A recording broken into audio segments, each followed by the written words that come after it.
Qui raconte un peu l'histoire du combat entre les Égyptiens et les Israéliens du kibbutz Nitzanim pendant la guerre de 48, quand les Égyptiens n'ont pas réussi à conquérir le pays. Ils étaient obligés d'avoir une photo de gloire et ils ont bombardé un kibbutz et ils ont pris des photos là-bas comme si ils ont gagné la guerre. Sortez, respirez, c'est le Quality Time.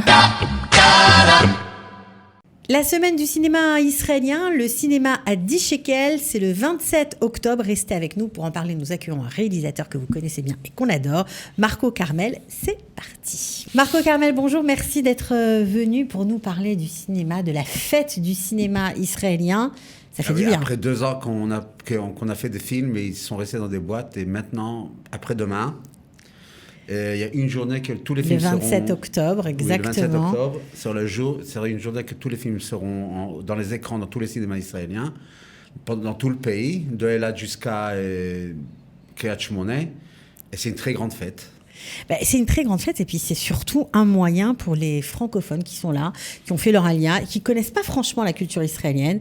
C'est un moyen de faire le plein en une seule journée et pas cher en plus. À 10 shekels, ils peuvent aller voir 5, 6, 7 films et rencontrer de toutes les manières du nouveau cinéma israélien des 2 dernières années. Des deux dernières années, on n'a rien vu. Effectivement, alors il y a plein de films, tous les styles, il y a de tout. Tous les styles, de tous les côtés. Alors, si tu veux, on peut parler à quelques films. Mais bien sûr, mais alors on va commencer avec un film que tu aimes beaucoup, je crois que ça s'appelle Tmunat Nitzachon. Voilà, ça veut dire... Tmunat Nitzachon, c'est un film de Avi Nesher, un très beau film, très bien filmé, très bien dirigé. C'est quoi? Qui raconte un peu l'histoire du combat entre les Égyptiens et les Israéliens du kibbutz Nitzanim pendant la guerre de 48, quand les Égyptiens n'ont pas réussi à conquérir le pays. Ils étaient obligés d'avoir une photo de gloire et ils ont bombardé un kibbutz et ils ont pris des photos là-bas comme si ils ont gagné la guerre. Et c'est l'histoire de ces gens-là qui vivaient dans ce kibbutz-là. C'est qui a produit le film, c'est l'histoire un peu de sa mère, Ehud Goldberg.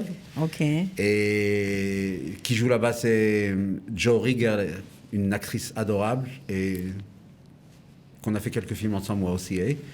Et il sera aussi après-demain dans les cinémas. Oui, alors c'est aussi une façon de promouvoir les films, de les faire sortir pendant cette journée du cinéma. C'est-à-dire qu'on les voit, mais après, il y a une sortie en grande pompe, c'est ça l'idée? Oui, après, les films sortiront chacun avec leur date, à leur première. Ils sortiront des films qui sont plus légers, ils sortiront l'été prochain. Des films un peu plus... intellectuels, je ne sais pas comment on dit ça, sortiront pendant l'hiver. Chaque film sort d'après ce que devait sortir pendant les années avant. Mais dans ce jour-là, on voit un peu, pour les Français, c'est bien de voir un peu toutes les...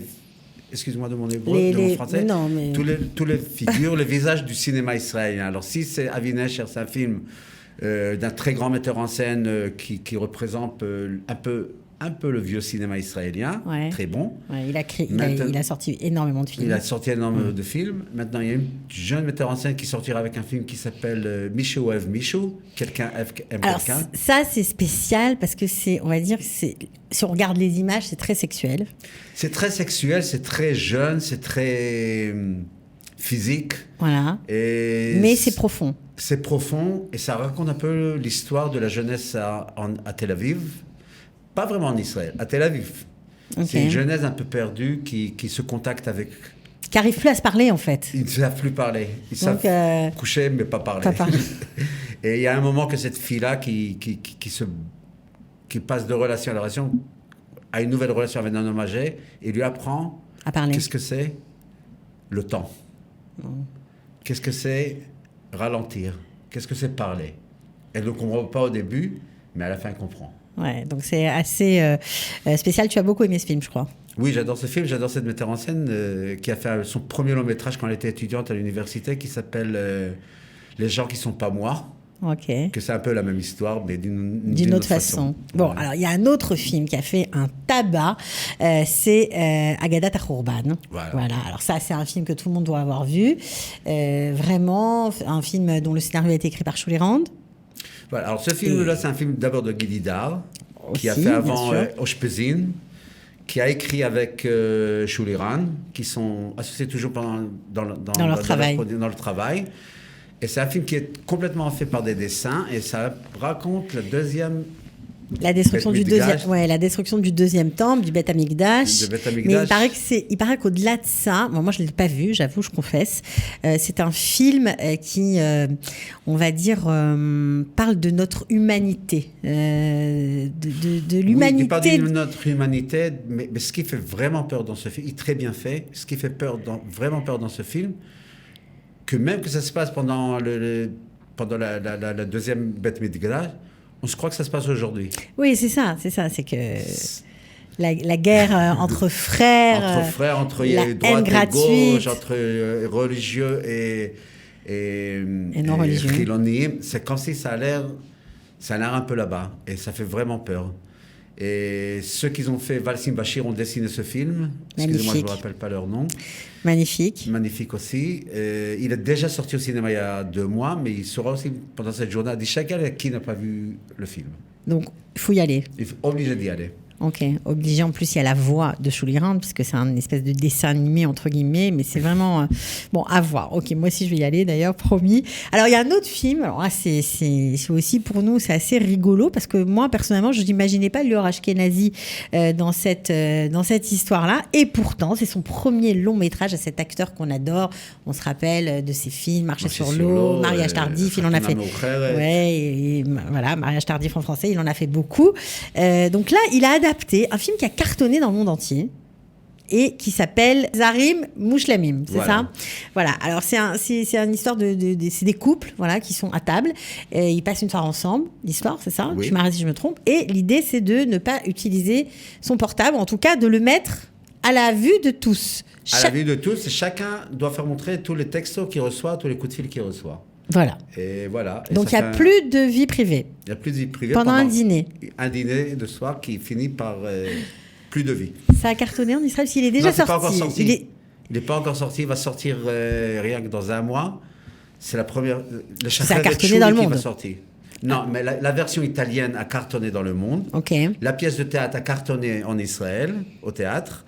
Et maintenant, c'est la version cinématographique de cette pièce de théâtre et de ce film. Il y a eu aussi une version française qui a cartonné. Il y avait Roche Dizem, plein d'acteurs que vous aimez beaucoup. Donc c'est marrant. Enfin, moi, je trouvais ça marrant que Lior Ashkenazi s'embarque dans cette histoire. Mais bon, apparemment, on lui souhaite le succès. On va voir ce qu'il va mettre israélien dans cette histoire. C'est ça qui est intéressant.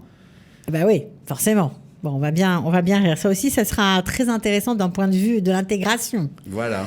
Ouais. Bon, alors, il y a plein d'autres films, évidemment. Donc, Michel Oev Michou, on en a parlé. Il y a un film sur la Tachana Merkazit.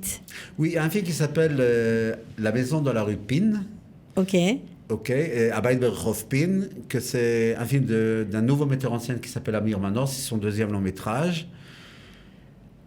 Une histoire très très dure sur une... Noir, c'est un film noir. Très noir. C'est une fille qui tombe amoureuse d'un mec qui vit dans la Tachana Merkazit. Il a fait travailler comme prostituée. Et à un certain moment, elle réussit à recevoir sa liberté. Voilà, elle quitte le monde de la prostitution, mais elle n'arrive pas à finalement. Elle n'arrive pas à y sortir. Elle continue sa vie là-bas.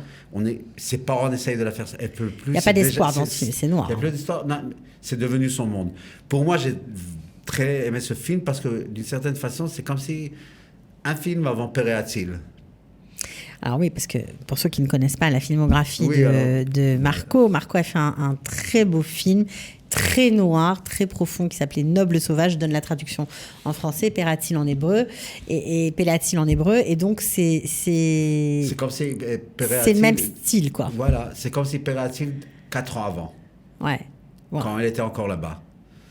Alors, ce qui est intéressant dans ce film, c'est que pour ceux qui viennent d'arriver et qui, quand ils passent à Tel Aviv devant cette vieille Tachana Merkazit, se disent mais quelle horreur, ça a été quand même un portant dans la vie à Tel Aviv, cette Tachana Merkazit. Bon, maintenant, c'est devenu ce qu'on sait un lieu un peu triste. C'était toujours le côté noir. C'était le 42nd Street de Tel Aviv des années 80-90. C'était un peu J'essaie de le dire. C'était un peu le bord entre la police et le monde de voyous. C'est comme si que là-bas, la police donnait aux prostituées de travailler. Le droit, enfin, les laisser tranquilles. C'était tout ça. Et en même temps, c'était pour savoir ce qui se passe dans l'autre monde. C'était horrible ce qui s'est passé là-bas pendant les années 90. J'espère que j'étais... Il y a Raymond Absalem qui a joué dans ce film, une très grande actrice, qui a pris le prix d'Ophir pour son rôle. Elle est extra. Elle est magnifique, cette actrice. Alors, c'est l'occasion de parler de ce qui va se passer, puisque la Tahranah Merkazi, telle qu'on l'a connue, telle que tu en parles, va être détruite. Le 10 décembre. Voilà. Donc, on est dans l'actualité aussi, dans la vie. Le cinéma et la réalité se regroupent. Alors, évidemment, il y en a d'autres. Il y a d'autres films. Et il y a aussi le tien, Marco. On en reparlera peut-être avec les acteurs. Tu nous feras ce plaisir de nous les amener? Oui, bien sûr. Pendant qu'il y aura la sortie du film, on apportera les acteurs. On fera un très beau débat ouais, on parlera. Sur le film, sur l'idée, sur la façon qu'on l'a fait. Mais pour le jour du cinéma israélien, c'est le seul film qui est coproduction française-israélienne. Donc il faut y aller. Qui raconte l'histoire un peu des relations entre les Israéliens et les Français. Exact. Il y a un peu de français en plus dans le film. Il y a un peu de français, on entend un peu de français. Il y a beaucoup de français dans ce film. Il y a beaucoup de religion dans ce film. Il y a beaucoup de business dans ce film. Et il y a beaucoup de... Voilà, c'est une comédie. Allez, on finit. On va voir peut-être un petit extrait pour le plaisir. On voit un petit extrait. Voilà, ça s'appelle Paris Boutique. C'est avec l'humoriste, la stand-upiste Joséphine Drahi. Vous la connaissez peut-être, on en avait déjà parlé à un moment. Donc on va regarder un petit bout. Louise, tu pars ce soir à Jérusalem. Quoi? Ça va pas, non? Non mais attends. Déjà, moi je peux pas y aller maintenant, d'accord? J'ai les préparatifs du mariage. Philippe, non, calme-toi. Mais arrête de me dire de me calmer. Welcome to Israel.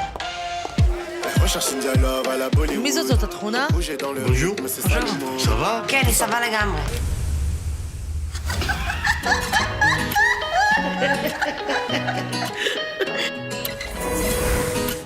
Voilà Marco, alors 10 shekels, on peut se régaler du cinéma israélien, partout, Cinémathèque, Cinéma City, tout le monde. C'est dans tous les Cinéma City, les cinémas Lev, les cinémas Hot, les Yes Planet, les Cinémathèques, dans tout le pays. Ça veut dire vraiment, c'est vraiment l'occasion de passer une journée de cinéma, faire un marathon de films, choisir comme ça les films sans savoir quel film vous voyez ou en recherchant, mais souvent, moi, quand je vais dans des festivals de films internationaux ou à Haïfa ou dans le monde, souvent j'achète des billets de films sans savoir quels films ce sont et j'attends d'avoir des surprises. Ouais, alors, je crois que c'est une bonne occasion pour les Français de voir, acheter des billets et voir ce qu'on va voir, on ne sait pas, on se lance. On va connaître notre pays. Exactement, on va connaître un peu mieux la société israélienne dans toute sa diversité. Merci Marco d'avoir été avec nous comme toujours, un plaisir, voilà, et on a hâte d'être à la sortie de Paris Boutique, on sera là comme toujours. Avec plaisir. Ciao. Sortez, respirez, c'est le Quality Time.